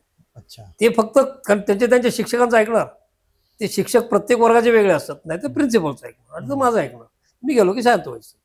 आणि मग आम्ही मस्त रिहर्सल व्हायची. आणि काय माहिती मला ते सगळं हे जे शाळेत मॉनिटर GS ते संघात गेल्यामुळे ते सगळं मला माहित होतं की कसं सगळ्या बोलायचं. गोष्टीचा फायदा झाला. त्याचा खूप फायदा होतो. हा. म्हणून असं नेहमी असलं पाहिजे. हम्म. मग त्याचा परफेक्ट मला सहज सोपं आहे. कोणाचं एकाचं पण नाव विचारलं नाही मी. 1,500 लोकांचे नाव माझ्या लक्षात पण राहिलं नाही. मग त्याच्यात आम्ही गाणं पण केलं अक्षरांचं. म्हणजे ते माझं रिंगटोन होतं बरेच वेळा. ते कुठे गेलं माहित नाही मला. अक्षरांचंच गाणं केलं. म्युझिक विथ प्रॉपर म्युझिक असतं, कारण तेवढ्या पर्पजला लागलं. आणि त्याच्यामध्ये सरला बिर्ला आणि ते जे बिर्ला म्हणजे सरला बिर्ला म्हणजे कोण होत्या की ज्यांचं गांधीजींनी लग्न लावून दिलं त्या मराठीच होत्या. त्या सरला त्या तिथे त्या मेन होत्या ना त्याच्या. म्हणजे त्यांची मुलगी मिसेस मोहता, तिचं लग्न झालं मोहता आणलं, त्यांनीच केलं होतं. सरला बिर्ला त्या कार्यक्रमाला आल्या होत्या. अच्छा. आणि आधीच्या कार्यक्रमाला त्यांचे मिस्टर आले, त्यांचं नाव माझ्या लक्षात नाही, ते पण आले होते. आणि ते सरला बिर्ला आले होते हे कार्यक्रम बघायला. मला चांगलं आठवते. आणि मग ते तिथे घेऊन मग 1 दिवस आधी फक्त मला फुटबॉल स्टेडियम मिळाला रिहर्सल. तिथे आम्ही रिहर्सल केली, सगळं गाणं बसवलं. आणि मग ते कसं की ते कॉस्ट्युम करायचे ना. मग पिवळे कलर म्हणजे आता समजा क्रोम येलो कलर, मग हळदीचा पिवळा रंग आहे, थोडासा लिंबासारखा पिवळा रंग आहे, मग थोडा मध्ये डार्क होतो, मध्ये ब्राऊन, मग ब्लॅक, असं मध्ये मध्ये ते फुलपाखरे आपण फुलपाखरे सनफ्लॉवर काही सूर्यफुलाचे असे मध्ये डॉट वगैरे असेल ना, तसे सगळे कपडे. ते किती काय अंदाजे असं ते सगळ्याचे माप घेऊन तसे आम्ही कपडे मागवले, तागे त्याच्यावर सगळे अक्षरं प्रिंट केली आणि मग ते शिवून तयार झाले. मग त्यासाठी मला त्यांचं म्हणणं बरोबर की एक आधी सांग, ती अचानक करून आणणार एवढी. मग ते सगळ्यांची ट्रायल बियल ते सगळं झालं सगळं. आणि मग त्यांनी बिर्ला पार्टीचे असल्यामुळे प्रॉब्लेम झाला. त्यामुळे ते सगळं. आणि मग ते एकदम सुंदर होतं ना, इतकं भव्य परफॉर्मन्स. ते सगळं 1,500 लोक सगळं. फोटो वगैरे असतील, फोटोग्राफ आहेत, शूट पण केलं कुठेतरी आहे. आपण दाखवूया ते फोटो.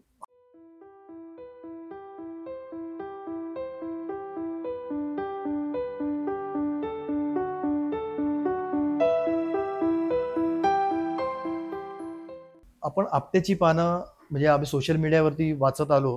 गेली अनेक वर्ष आपण सोशल मीडियावरती आपट्याची पानं असं सादर करत आलेले आहेत. खूप वेगळा प्रकार आहे हा, युनिक आहे. त्याच्यानंतर आपट्याची पानाचं आपण एक पुस्तकही केलं, त्याचे तुम्ही नंतर मग नाट्यप्रयोग सुरू केले. हो. मला विचारायचं की आपट्याची पानं ही काय आहे, मूळ संकल्पना आणि कसं काय आहे?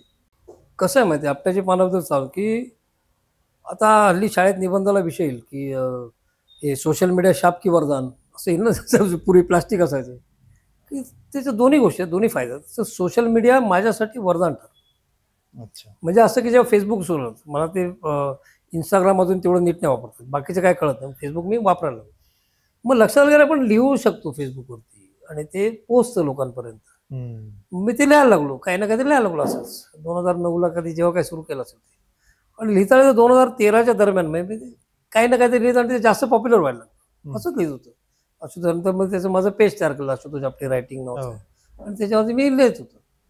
तर ते लिहित असताना कुणीतरी काहीतरी, नाही माझ्याच पुतणीने, तिने मला काहीतरी लिहिलं. ती माझी एक पुतणी आहे, ती ती मला लहानपणापासून ती नॅचरल, तर तिने मला काहीतरी त्याच्यावर काय लिहिलं मला आठवत नाही, काहीतरी लिहिलं असेल काका अमुक अमुक काहीतरी झालं. तिला उत्तर दिलं. तर तेव्हा नरेन गावकर माझा एक मित्र आहे. पूर्वी कसं होतं, नरेन गावकर, नंतर तो गोव्याचा सभापती होता ना, विष्णू वाघ नावाचा होता, चांगला अच्छा. कवी तो वारला. तो नंतर अरुण म्हात्रे कवी आहे तो. हम्म. नंतर नलेश पाटील आमचे जे तो पण वारला. निसर्ग कवी, खूप चांगला कवी होता तो. आणि मी आणि नरेन गावकर आणि बाकीचे कधीतरी एखाद दोन वेळेला कोण मध्ये असले तर. पण सांगतो आम्ही, आणि कैलाश वर्णेकडनं होते. तर आम्ही बऱ्याचदा संध्याकाळी भेटायचो आणि एकत्र बारमध्ये जायचो साधारण अच्छा. सगळे. आणि गेलं की मग सगळे कविता मी कविता काय ऐकवायचो नाही. पण हे लोक एकमेकांच्या कविता ऐकवायचे. मला प्यायला मिळते, जेवायला मिळते, बस मी आपला तुमचं चालू ठेवा तिकडे काय. कारण मला एक ती योगासारखी सवय, कान कधी बंद करू शकतो मी. कविता जास्त जड झालं तर मी बंद करतो. अच्छा. पण ते म्हणजे गंमत अशी आमची चालायची त्याच्यात. मी फारसं कधी नाहीच ऐकलं ते सगळं चाललेलं असायचं असं. आणि मग असं चाललं लिखा असं, त्याच्यामुळे ते सगळे होते. तर नरेन गावकर माझा चांगला मित्र होता, तो आधीपासूनचा होता. म्हणजे तो पण जेजेला प्रिंटिंग टेक्नॉलॉजीला होता आणि त्याची स्वतःची प्रिंटिंग प्रेस आहे. आता ते चालू होत नाही, पूर्वी चालवायचं. तर त्यांनी मला लगेच विचारलं की हे काय म्हणजे काय हे चाच्याचं आता काय नेहरू सारखं काहीतरी त्यांनी मला विचारलं. तर मला आठवत नाही, मी आपल्याच्या पाण्याच्या सुरुवातीला ते टाकलंय त्याच्या बुकवरनं, त्या पुस्तकामध्ये, की ते त्यांनी की असं समजायचं काय. म्हटलं अरे मग मी त्याला काय म्हटलं, तुला नेहरूंनी इंदिरेस लिहिलेली पत्र चालतात, मग आपट्याची पानं का नाही चालणार. असं मी त्याला बोललो. आणि मला तो म्हणला की अरे चालेल, मी तुझं पुस्तक प्रकाशित करतो, असं तो मला बोलला. अच्छा. म्हटलं मग ठीक आहे. मग ते नंतर मग शलाका पत्की नावाची एक माझी विद्यार्थी नाही ॲक्च्युली, पण ती रहेजाची होती. तर तिने मला ते सगळं संकलित करून दिलं. आणि अजून पण पाटील नावाची कोणतरी होती, तिने पण मला आधी एकदा ते, मला ते करता येईना, सगळं काढायचं कसं फेसबुकमधलं, तर तिने मला ते सगळं संकलित करून तिने दिलं. तिला ते त्यातलं माहीत होतं त्या पेजला. तर मग ते घेऊन मग मी त्याच्यामध्ये बरंचसं त्याच्यामध्ये केलं. मग ते आपट्याची पानं येत पण नव्हती लवकर, कारण तिचं प्रूफ रिडिंग केलं, मग ते हरवलं. अच्छा. मग ते काही सापडेना. मग त्यातलं काय घ्यायचं काय नाही, त्याचं असं सगळं डिझाईन असं चाललं होतं. परत करायला लागलो. मग लोक चिडवायला लागले की अरे काय आपट्याची पानं येतात की नाही, ते नुसतंच आपलं वर्णन करतो, येणार येणार येणार, अजून पुस्तक येतच नाही. मग मी त्यांना गमतीत म्हणायचो. म्हणजे आपलं बालचंद्र नेमाड्याच्या कादंबरीला उशीर लागला होता ना, हिंदू. म्हटलं हिंदूला 40 वर्ष लागले, आपट्याच्या पानासाठी 4 वर्ष थांबा, बोललो एवढं काय विचार. असं ते गमतीशीर म्हणायचो. पण मग ती आली एकदाची पानं. नाही कोणते पण विचारलं कधी येणार तुम्ही पानं, म्हणजे येते होती. मग ती छापली आम्ही. छापून मग त्याचा कार्यक्रम, मग ते नाटकासारखा कार्यक्रम केला. मग ते म्हणलं अरे नाटकच करू ना आपण. हो. म्हणजे शिवाय त्यातला काही पार्टचं आम्ही एकांका केली, म्हणजे एकांका नाही सॉरी, नाटकच केलं. नाटक. म्हणजे पण ते कसं केलं की काय त्याला म्हणायचं, बैठकीतलं नाट्य. असं बैठकीतलं लावण्याचं बैठकीतलं नाट्य म्हटलं. बरोबर. पण वाचून, आणि ते त्याची गंमत अशी की ते जे एवढं मोठं पुस्तक नव्हतं, त्याच्यापेक्षा जास्त ते नाटकाची संहिता सेन्सॉरला टाकायला लागतं ना. सेन्सॉरला आम्ही दिलं ते 900 पानाचं नाटक, एवढे 900 950 पानं गेली सेन्सॉर. सेन्सॉर बोर्डवाल्या वेळेस एवढं काय नाटक असतं काय मोठं. त्यांनी नाटकाला परमिशन, त्यांनी गाण्याचा कार्यक्रम म्हणून परवानगी देऊन टाकली. कुठलं तरी परवानगी, गीताचा कार्यक्रम होता, गीत कुठं आलं त्याच्यात. ठीक आहे ना, आपलं काय जाते ना, सेन्सॉरची परवानगी असं ते झालं, त्याला पण कळेना. मग ते आम्ही काय एक 5-6 प्रयोग मला वाटते केले. ते पण नंतर ते खूप खर्चिक व्हायला लागलं. ते सगळा खर्च उचलला चारू जोशीने. चारू म्हणजे मनोजची बायको आहे, तिने तो सगळं प्रोड्युसर आहे आमची, चाणक्यचे प्रोड्युसर आहे. तर तिने तो उत्पन्न, मग तिचे किती टाकायचं ना आपण, उगीच आपलं ते चाललं तर पाहिजे. म्हणून मग ते जर का खरं म्हणजे ते कुणाच्या घरी, कुणाच्या गच्चीवरती अशा स्वरूपात माझ्या डोक्यात होतं की लहान स्वरूपात झालं, नंतर ते हळूहळू मोठं होईल ना, की ते छान वाटतं की असं करायचं. कारण आपण इकडे पण केलं होतं ना, इथे पण केलं. तर तशा पद्धतीने केलं. किंवा या आपल्या शाळेच्या प्रिन्सिपल मधुमती कुलकर्णी, त्या मॅडम आणि मी करायचो ना एकत्र आम्ही, तसं काहीतरी करत राहावं असं. तर त्याचं असं माझ्या डोक्यात आहे खरं म्हणजे. आता ह्या पुढे परत ते काय कधी जेव्हा शक्य तेव्हा तसं करायचं. आपट्याची पानं हे पुस्तक जेव्हा तुम्ही केलं, तेव्हा त्या पुस्तकावरती तुम्ही ते समर्पित केलंय जान्हवीला. जान्हवी ह्या तुमच्या ती होतीच ना ती. पण माझी मुलगी होती. समर्पित केलं. हो. मग ह्या मागे काय आहे म्हणजे, आणि फोटो पण आहे मला वाटते त्याच्यावरती. हो, तिचा मोटरसायकलवरचा फोटो. ते हा. माझं सदरच त्याच्यामुळे प्रसिद्ध झालं, कारण मोटरसायकलवर फोटो माझा फेसबुकला आहे ना तिचा. हम्म. त्यावेळेला ती होतीच ना, आणि बऱ्याचदा कसं तिला घेऊन जंगलात जायचो, मग तेव्हा सुचायचं मला काय काय. हम्म. मी असंच गप्पा मारत किंवा, आणि खरं म्हणजे कसं आहे माहिती आहे का, म्हणजे हे जे म्हणजे तीच नाही, जशी माझी रायसरी आयुष्यात आली तसे कुत्रे मला आंदण म्हणून मिळाले, असं ते जनरली झालं. लहानपणी मी पाळायचा प्रयत्न केला, पण मी कुत्र्यांना अजूनही घाबरतो, तसं घाबरतो रस्त्यावरच्या कुत्र्यांना पण. म्हणजे माहित नाही मला, कारण मी लहानपणी कोणाला तरी मरताना बघितलं कुत्रा चावून, त्याच्यामुळे असेल. आणि लहानपणी पण मी खूप घाबरायचो. मी म्हणजे बहुतेक वेळा कल्याणला घरी किंवा असं रात्री जायचोच नाही. कारण रिक्षावाला घरापर्यंत जायचा नाही, मग मी नाही जायचो, कारण मला भीती वाटायची. स्टेशनवर रात्र काढायचो असं पण बऱ्याच. हम्म. किंवा मग पण रायसरी आलं तर मग घरातच कुत्रे होते, खूपसे होते. मग म्हणजे मला कुत्रे आवडत नव्हते, त्यांचं काही दुश्मनी असं नाही, पण घाबरायचो. पण मग त्यांच्या प्रेमात पडलो. मग ते, आणि ते छान बघायचे ना, मस्त मंथन होता, हम्म. भुवन होता, खूप होते, खूप खूप जणांना बघितले. हो. आणि तर ही जान्हवी जेव्हा आली, म्हणजे 2008ला तिला आम्ही घेतलं, मी रत्नागिरीत असताना. ती बँगलोरहून आली, गोल्डन रिट्रीवर राहते ना ती. अच्छा. आणि मग तिचं म्हणजे सगळेच मला आवडीचे आहेत, असं काय नाही, सगळेच माझ्या मुलांसारखेच होते. हम्म. पण तिचं माझं एक सूत जास्त जुळलं. ती गोडच होती खूप, पण तिथे जान्हवी नाव ठेवलं, आणि मग खूपच प्रेम करायचे माझ्यावर. आणि सगळेच करतात, आता विरांगना पण आहे, किंवा बरेच जण, कॅस्पर आहे, आताचे पण जे कितीतरी लोक आहेत ना, स्टेशनवरचे पण आहेत. तिला ऑटो नाव ठेवलंय रिक्षावाल्यांनी, कारण तिचा एक पाय कट झालाय ना. हो. ती मला आता ते स्टेशन आपलं बदललं म्हणून, नाही तर पूर्वी स्टेशनला मला ती ट्रेनमध्ये सोडायला यायची. हम्म. मग मी आलो की परत ती मला स्टेशनवर भेटली, तर तिकडनं परत मग असं, मग ती तिथं थांबायची, मी चढून ट्रेन सुटली मग ती परत जायची. असं अजूनही ती भेटते, पण आता तिला स्टेशनवर आता ती शक्य नाही, तिचा एक तो गेलाच ना एनिवे. तर अशी खूप जण होती ना. हम्म. पण जान्हवीविषयी मग ते थोडं माझं जास्त प्रेम होतं. हम्म. असेल म्हणजे कदाचित मी रायश्री बायकोन माझ्या वयाची, तुला तीच दिसते म्हणजे मी नाही असं बोलतो. ते साहजिक आहे ना. आणि जान्हवीचं पण कसं होतं की सूर्यफुलाचं कसं असायचं, मी जिथे असेल तसं ती माझ्याकडे बघायची. अच्छा. मी वळलो की ती तिकडे तोंड करून बसायची, असं तिचं होतं. आणि ती माझ्यावर मोटरसायकलवर बसायची. त्याच्यामुळे ते कौतुकास्पद म्हणून की मला पण बरं वाटायचं, कारण सगळे लोक माझ्याकडे बघतात ना, कारण ती जान्हवी आहे म्हणून, माझ्यामुळे नाही. असं बसल्यामुळे ते इंटरेस्टिंग होतं. आणि तिच्यामुळे एक ते म्हणजे जे माझा स्वभाव थोडासा कोरडा होता, हम्म. पण तिच्यामुळे एक ते म्हणजे बाप असल्याचं एक फिलिंग होतं ना. म्हणजे बाकीच्यांमुळे पण आलं, मंथनमुळे पण आलं होतं. हम्म. म्हणजे मंथन प्राणीमित्र मी त्याच्याच नावाने केलं. हम्म. तर ते मग ते ममत्व आलं ना माझ्या ह्याच्यात वागण्यामध्ये. एक बाप झाल्यावरती एक असतं ना, एक बरोबर. मुळे असं ते एक फील असतं ना, आणि ती एकदमच प्रेमळ होती. त्याच्यामुळे पण तुम्ही मग सर्वच म्हणजे तुमच्याकडे जितके पण आता श्वान आहेत त्या सगळ्यांना तुम्ही अगदी मुलाप्रमाणे, मुलंच आहेत ना आपली आणि सारखी. त्यांना तुम्ही नावं पण तशीच दिलेली आहेत. हो म्हणजे जान्हवी आहे किंवा हो, जान्हवी, आताची गौतमी आहे, हो, हो. नंतर विरांगना आहे, दुसरी विरांगना. विरांगना, आधी एक हो. विरांगना होती, ती वारली कॅन्सरनी. ती दुसरी ती विरांगना आहे. नंतर मैथिली होती आधी, ती हो. नंतर ती इकडे नाशिकला तिच्याकडे गेली होती. त्याच्यानंतर खूप कितीतरी जोड आहेत ना, नाही म्हटलं तरी. आता काहींचे नाव असं ठोंबे आहे, आता तो ठोंब्यासारखाच आहे. हा. किंवा भुवन मी नाव नाही ठेवलं होतं, भुवन रायसरने ठेवलं होतं. अच्छा. रावडी भुवन हे माझ्या आधी, तेच मंथन हे सगळे माझ्या आधीचे होते. म्हणजे मी नंतर आलो त्यांच्या घरामध्ये, हम्म. पण ते नंतर ते माझेच झाले असे होते. किंवा कितीतरी आहेत ना. किंवा हो. गणपत, आमच्याकडे गणपत, त्याचा एक पाय तोही तुटलेला होता. हो. किंवा असे खूप लोक आहेत. खूप जणांचे रुस्तम नाव दिलं, पारशी नाव पण आम्ही दिलं होतं, एक अच्छा. रुस्तम पण होतं. असे त्यांचे असं वाटतं स्वभावानं वेगवेगळ्यांचे नावं देतो आम्ही सर्व. आजचा हा पॉडकास्ट आहे ना सर, विषय निघाला आणि तो यायलाच हवा. राजश्री मॅडम शिवाय हा पॉडकास्ट पूर्ण होऊ शकत नाही. तुमच्या पत्नी आत्ता आपल्यामध्ये नाही आहेत, पण सफाळ्यामध्ये जेव्हापासून तुम्ही आला तेव्हापासून आम्ही पाहतोय, राजश्री मॅडमनं पाहतोय. राजश्री मॅडम खरं तर खूप मोठ्या चित्रकार होत्या. सफाळ्यामध्ये आम्ही जेव्हापासून पाहतोय तेव्हा त्यांचं श्वानप्रेम हे नेहमी दिसलेलं आहे. म्हणजे रस्त्यावर जायबंदी झालेल्या कुत्र्यावरती उपचार करण्यापासून त्या कोणाकडचा कुत्रा आणून त्याचे शुश्रूषा करण्यापर्यंत, म्हणजे असं खूप केलं आहे त्यांनी. आणि इतकं काम केलेलं आहे की सांगता येणार नाही. हा पॉडकास्ट कमी पडेल म्हणजे त्यांच्या श्वानप्रेमाविषयी सांगायचं झालं तर. आताही तुमच्या घरामध्ये जवळपास 15 ते 20 नाही, 10 तेवढे नाही. हो, ते आता 10 हळूहळू कमी श्वान झाले. आहेत. हो. मला राजश्री मॅडम विषयी थोडंसं जाणून घ्यायचं आहे की त्या चित्रकार, त्याच्यानंतर श्वानप्रेमी, हे ही कॉलेजला होती ना, म्हणजे तिचं आधीपासून तिचं प्रेम होतं. म्हणजे कॉलेजमधलं एक घुबड होतं मध्ये, ती मला ज्युनियर होती कॉलेजला. ते घुबड होतं आणि ते काहीतरी जखमी झालं होतं. हिने काहीतरी त्याला बरं केलं असेल. ते तिच्या इजल म्हणजे ड्रॉइंग करायचं इजल असेल, त्याच्यावर आम्ही पोर्ट्रेट वगैरे करतो, इजलचं ठेवलं असं. किंवा ती डॉंकीवर बसली. डॉंकी म्हणजे ते पण एक पार्ट ज्याच्यावर बसून आम्ही ड्रॉइंग करतो, त्याला डॉंकी म्हणतो. तर तिच्या इजलवर येऊन दिवसा बसायचं ती घुबड. अच्छा. लोक म्हणते त्याला हाकल, ते कशाला, ते बसून असेल. मग त्यांनी तर काय केलं, ते घुबड एकदा की नाही ते मग ते राणीच्या बागेत कुठेतरी नेऊन दिलं त्यांनी. परत भांडायला गेलं, नाही नाही नाही, आमचं घुबड आम्हाला परत ते परत आमचंच परत घेऊन आले ते असं. म्हणजे तिचं ते प्रेम होतं किंवा पहिल्यापासूनच. तिचं होतंच हा. पहिल्यापासून. आणि ती घाबरत नव्हती. मी माझं कुत्र्यांचं बघ, मी घाबरतो कुत्र्याला, बाकीच्या प्राण्याचा सापा पण नाही घाबरत, वाघाला पण नाही घाबरत, कुत्र्याला जाम घाबरतो खरं म्हणजे. म्हणजे मी सिरियस खूपच घाबरायचो.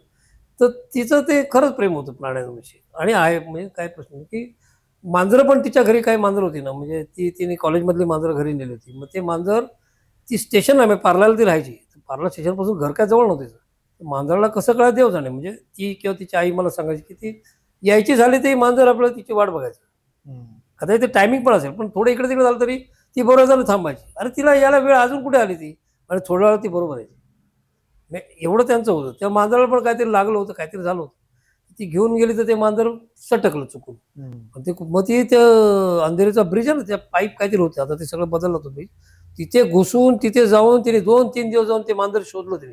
बापरे. आणि मग ती घेऊन आली घरी. किंवा असं काय असेल समजा, आता आपल्याकडे घुबड बिबड असेल तर घुबड पण आजारी पडले तर त्याचं करायचे, कुत्र्याचं तर करायचे. हो. सगळ्याच सापाला पण ते सगळ्याच मारणार करू. नाही, आजारी पडलं तर त्याला पण ती करेल. पण म्हणजे असं ते त्यांचं तिचं प्रेम होतच. नंतर नंतर मग काय माझ्याशी पण त्याचं खूप अटॅचमेंट झालं. हम्म. मग उलट झालं. अच्छा. नंतर म्हणजे आमच्याकडे कासव होतं. आता ते नाही आहे कासव, पाण्यातलं कासव होतं. ती कुणीतरी लक्ष्मी मिळते घरात म्हणून असं मूर्खासारखं ते टबमध्ये कासव घरात ठेवतात. काय त्या कासव कसली लक्ष्मी येणार, तुमचीच वाट लागेल ना खरं तर. पण ते असं मग ते आमच्याकडे आलं कासव. मग शेवटी मग ते तळ त्याच्यासाठी बांधलं होतं आम्ही इकडे सपळात होतं ना. हा. मग त्यात ते सोडलं. पण ते कासव सुरुवातीला काय 1-1.5 महिना ना ते घरभर फिरायचं. ते मला बघितलं की येऊन माझ्या पाठी फिरायचं. काय माहिती त्याला काय वाटत. आणि ते सगळ्यांना चावायचं. ते असं हळूच चावायचं पायाला. आणि इव्हन विरांगना होती ना ती आधीची जर्मन शेपर्ड, ती खाली बसली की त्याला राखाल चावायचं. ती वैतागायची. पण तो माझ्याकडे यायचं, ती चावेल तुला. म्हणलं, नाही मला कशाला चावेल. मी असंच बसत, ती इथे यायचं बरोबर माझ्या पायाशी बघत तिथंच बसायचं. मी दुसऱ्या खोलीत गेलो की ते माझ्या पाठी पडलं. असं ते होतं. गाय आणली होती, एक गाय काहीतरी होती, पण ती अच्छा. हिला मारायची कारण ती औषध द्यायची मला म्हणजे ती. तेव्हा ती इंजेक्शन ती बरं करायची, खाऊ घालायची. तर ती माझ्या पाठी अशी बघ ती मेला तुझ्याकडे, ती गाय कशी प्रेमाला आहे, माझ्यावर प्रेम करायची ती. मला बघून धावत द्यायची. कुत्रे पण तू मग बाकीचे कुत्रे पण, तो हा होता योद्धा होता.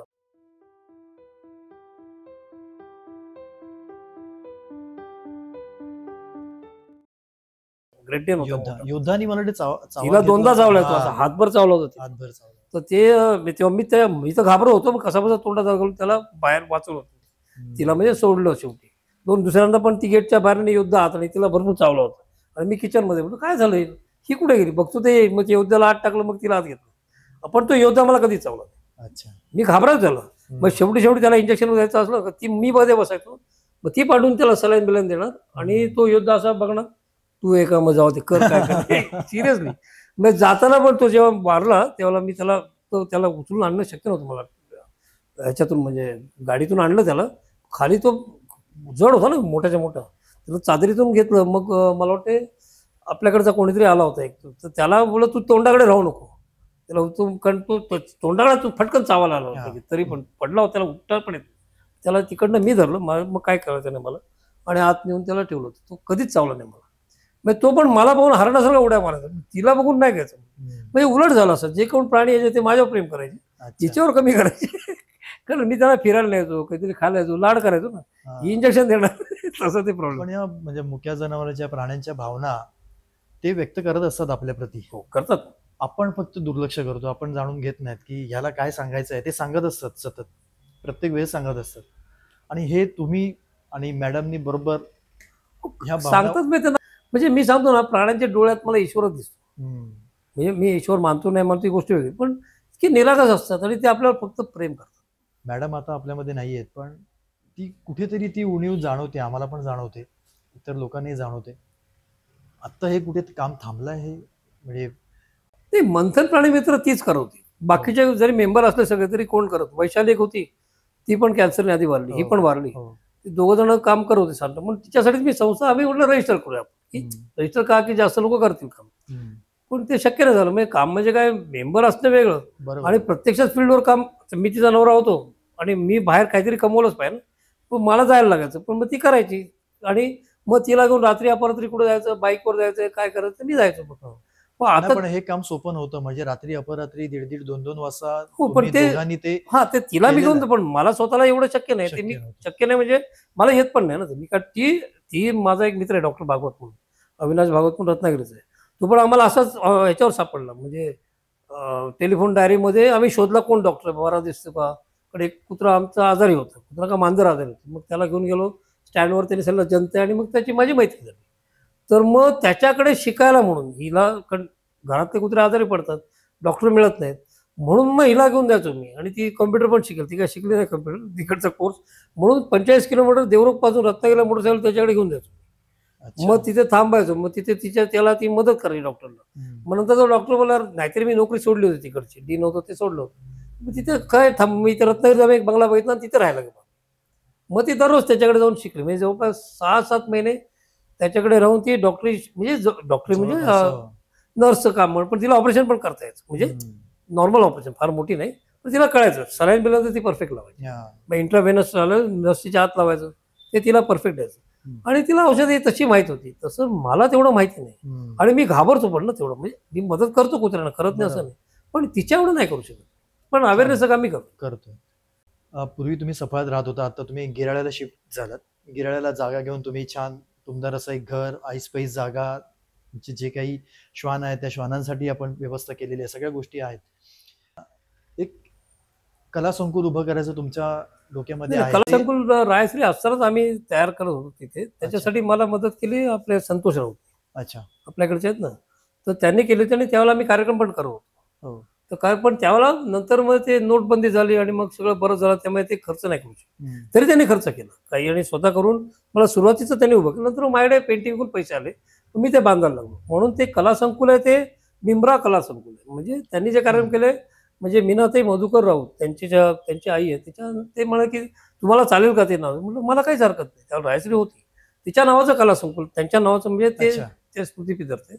रायश्रीसाठी मी काय करणार आहे की चित्रकार राजश्री करकेरा आपटे आर्ट फाउंडेशन अच्छा. ते वेगळं असेल. हे जे कला संकुल आहे पण ठीक आहे त्या कला संकुलाचं काम जे आहे ते कदाचित ते आर्ट फाउंडेशन बघेल हा. असं असेल. त्यामुळे ते त्या दोन्ही गोष्टी वेगळ्या आहेत साधारण. फाउंडेशन आहे मॅडमच्या नावाने. हा ते होईल मी अजून हम्म. दोन्ही रजिस्टर नाही केलं पण अच्छा. रजिस्टर करायचं आहे सगळं. ते आम्ही चाललं पण होतं पण रजिस्टर केल्यावरती कसं मंथन पण रजिस्टर केलंय पण आता ते काय उपयोग पडेल हम्म. असं व्हायला नको. ते काम व्हायला पाहिजे. पण हे कला संकुल मुळात कसं असेल म्हणजे कला थोडक्यात संकुल तर आम्ही म्हणजे ते सुरू तर केलंच आहे. बांधकाम तर सुरू केलंय. तिथेच आपण पहिला कॅम्प पण घेतला होता ना. तो हो. आपण लँडस्केप तुम्ही पण सगळे आला निसर्ग होता. चित्रण शिबिर घेतलं. अंतरंगाने मला त्या आपण तुम्ही सगळ्यांनी मदत केली होती आणि त्याच वेळेला सगळ्यांनीच गावातल्या पण किती ठिकाणी केली. हो. म्हणजे तिकडचा पण तो आमचा दीपेश पाटील उपसरपंच होता त्यांनी पण कोणी घरं दिली कोणी काय दिलं कोणी जेवण दिलं असं करत होतो ना आपण. हो. तर तसं ते तिथे आता पण आपण सेकंड टाइम जेव्हा ते झालं तेव्हा देहदान आवाजावर आपण देहदानावरती कॅम्प तेव्हा कार्यक्रम. ती होती रायश्री होतीच. आता तिच्या स्मृतीप्रीत्यर्थ मिम्रातर्फे पण आपण आता स्मशान पण रंगवायचा हो. कार्यक्रम तसे काही ना काहीतरी कार्यक्रम मी करत राहणार हम्म. सध्या तरी. आणि कला संकुल करायचं म्हणजे माझ्या डोक्यात काय आहे ते खूप वर्षापासून माझ्या डोक्यात म्हणजे मला असं नाही की आर्ट स्कूल चालू करायचं आहे तसं नाही करत. माझ्या डोक्यात काय आहे की ज्याला आपण हे संप्रेरक म्हणतो मराठीत म्हणजे समजा ते झाड वाढवायचं आहे तर असं काहीतरी त्याचं की ते पटकन वाढेल किंवा कॅटलिस्ट म्हणतो इंग्लिशमध्ये. तर तसं चित्रकलेत काय करता येईल का म्हणजे उदाहरण समजा आता कोणीतरी शिकलेलं आहे त्यांनी पोझेशन केलंय चित्रकला शिकलं आर्किटेक्चर केलंय फोटोग्राफी केलंय हम्म. डिझाईनमध्ये केलं काय जे काय तो शिकलाय. हम्म. त्याच्यानंतर त्याचं जे खास शिक्षण आहे त्याच्यासाठीचा सिलेबस अच्छा. असं काही करता येईल का असं माझ्या डोक्यात. म्हणजे समजा 6 विद्यार्थी आहेत 5 विद्यार्थी आहेत आणि ते 2 वर्षाचा कोर्स आहे आणि तो प्रत्येक कोर्सात त्याच्यासाठी डिझाईन केलेला आहे. अच्छा. म्हणजे त्याला विचारून त्याचा सिलेबस जो फ्लेक्झिबल असेल. सिलेबस असं काय नेहमी असं बंदिस्त करायला पाहिजे अशी काही गरज नाही फ्लेक्झिबल असेल. आणि कुठल्या युनिव्हर्सिटीची परवानगी भानगडीतच नाही पडत. अच्छा. शासन मिशनच्या भानगडीत मला पडायचं नाही त्याचा माझा विश्वास पण नाही. हम्म. कारण ते कुठे जाणं पाठी पडा ते सगळं लिखापडी करा आणि कोणाला हौस आहे ते हम्म. आपल्याला शक्य आहे तेवढं आपण करायचं नाही तर निदान समाधान आहे मरताना की आपण प्रयत्न केले नाही झालं तर ठीक आहे.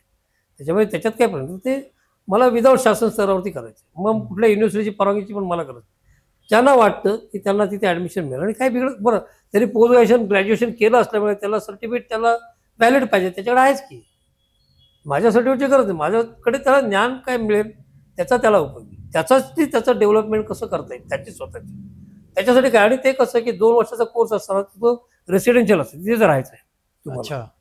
त्याच्याशिवाय काय पर्याय नाही. हम्म. आणि ते करत असताना माझ्या डोक्यात काय आता हळूहळू जसे माझ्याकडे पैसे कमी करेन तेव्हा ते काही इलाज नाही मला. पण आता ठीक आहे, आता काही ना काही प्रमाणात तर मी करतोच आहे. हम्म. घर पण नाही म्हटलं तरी बऱ्यापैकी उभारलं की ते लोक हो. येऊ शकतात, राहू हम्म. शकतात सध्या तरी. हम्म. पण ते आणखी करेल व्यवस्थित. मी आता चालू आहे माझे प्रयत्न. पण तिथे कसं की समजा आता काही चित्रकार वृद्ध होतात असे मी बघितले, बाकऱ्यांना बघितलंय, शेणोयांना बघितलंय. हम्म. ते प्लाझा ज्यांनी चालू केलं बाकरे म्हणजे आता ते हुसेन बरोचे होते की त्यांचं नंतरचा अंत असणं दुर्दैवी होतं.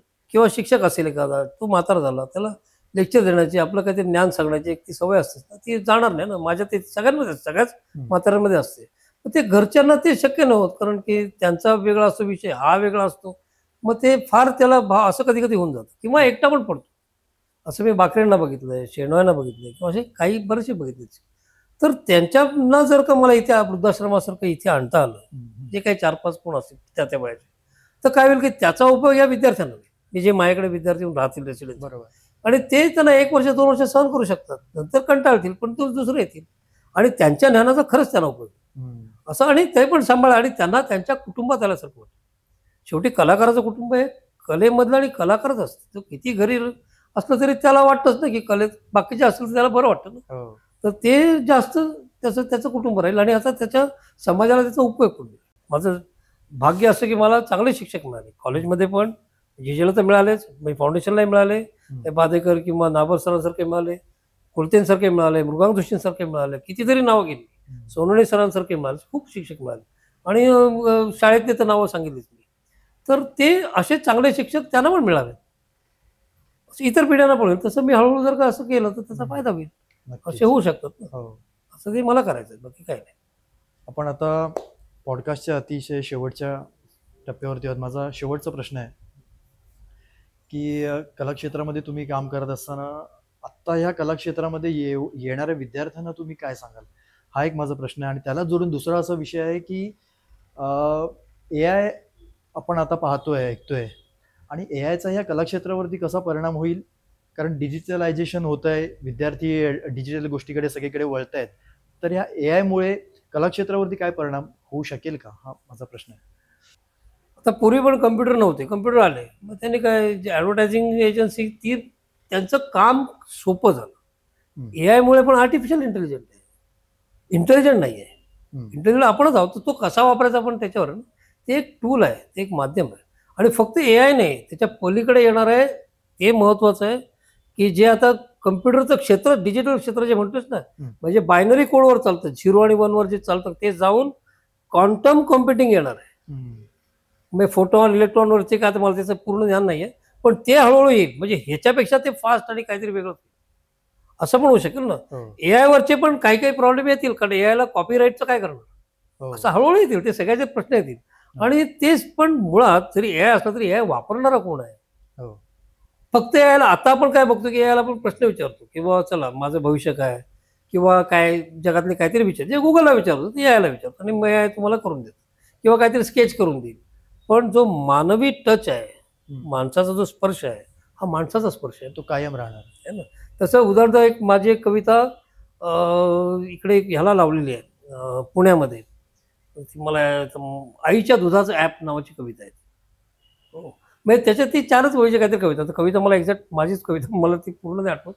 परंतु कसं आहे की एखादी म्हणजे AI किंवा कम्प्युटर आहे, तो काय करेल, डिजिटल किंवा यंत्रमानव पण काय करेल, कारागिरी अत्युच्च करेल. पण ॲप पण चांगलं बनवेल, पण आईच्या दुधाचा ॲप बनवता येईल का? आईचं दूध राहणार ना. AI आईचं दूध कुठून देईल? खरं आहे. जरी डिजिटल म्हशी आणल्या तुम्ही तरी ते डिजिटलच म्हशी आहेत ना. हो. ह्याच नोटवरती आता आम्ही इथे थांबतोय. सरांशी आज बऱ्याच गोष्टींवरती गप्पा झाल्या, चर्चा झाल्या. सरांना आज खूप जाणून घेण्याचा प्रयत्न आम्ही केला आणि खूप मस्त मनमोकळी अशी उत्तरं सरांकडून आली, गप्पा झाल्या. हा पॉडकास्ट तुम्हाला कसा वाटला हे आम्हाला कमेंट करून नक्की कळवा. आणि त्यासाठी तुम्हाला आमचं हे चॅनल सबस्क्राईब करावं लागेल. @इनसाइड श्रावस्ती हे चॅनल आमचं सबस्क्राईब करा, नोटिफिकेशन ऑन करा, म्हणजे तुम्हाला येणारे पुढचे पाहुणे त्याचे नोटिफिकेशन लवकरच कळतील. त्यामुळे हे चॅनल सबस्क्राईब करायला विसरू नका.